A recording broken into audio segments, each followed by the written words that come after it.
Looking overseas, the recently concluded special ASEAN-China foreign ministers meeting, the first in-person meeting for the grouping since the pandemic began. In a statement released the day after the meeting, ASEAN and China pledged self-restraint in order to avoid actions that would complicate or escalate disputes in the South China Sea.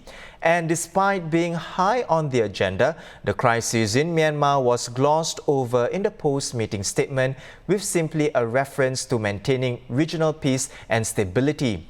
Meanwhile, in a three-part tweet yesterday, Foreign Affairs Minister Vivian Balakrishnan said ASEAN is ready to help with the, quote, grave and deteriorating situation in Myanmar. He noted that the slow progress is disappointing, but added to not give up hope. The Straits Times' China correspondent Elizabeth Law is here with more. Elizabeth, welcome. A statement was released a day after the special meeting wrapped up. Why was the statement delayed, and how come the Myanmar crisis wasn't mentioned in it despite being a topic of discussion? Right, so you mentioned Myanmar as well. So, well, we know one key reason for the delay was the South China Sea, because there were countries among the ASEAN nations who wanted much stronger language to be inserted on the South China Sea, but of course faced quite a bit of pushback, which is the reason for the delay. Now, as to the whole Myanmar situation, from what we understand from sources, one of Myanmar's preconditions for joining the special ASEAN foreign ministers meeting was that they not be singled out for anything in any situation, which is why, if you look at it carefully, while they were not mentioned in the joint statement that was issued, there were certain countries' foreign ministers, including our own Dr. Vivian Balakrishnan, who had separate media sessions on their own after the meeting where they gave more views about the Myanmar situation.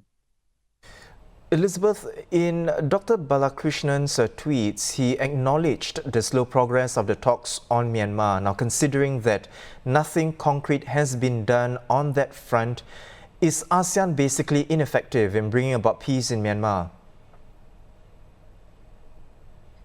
Well, I think we actually have to look at the situation in context, because for now, it seems as though nothing really is happening, nothing is moving forward. But you have to bear in mind one thing, is that of all the international organizations so far, ASEAN is the only one that has been able to engage the Tatmadaw.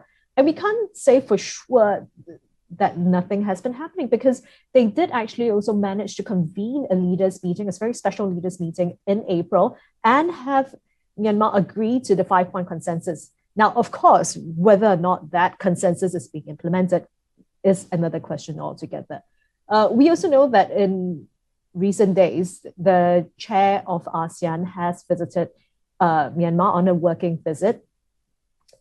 So I think things are moving forward. There are names that are being floated for potential special envoys of the ASEAN chair to go to Myanmar as well. So I think that is something that we can't wait and see. But that being said, I think at the same time, expectations have to be managed, because it seems as though now people are thinking that, okay, ASEAN is going to come up with a silver bullet that is going to solve everything and solve all the issues overnight. But I think that really isn't the case, because Myanmar is a deeply, deeply complex country. It is a complex situation that is going on now. So things are going to take time. And I think people need to be patient and understand that things aren't just going to completely change and get better overnight.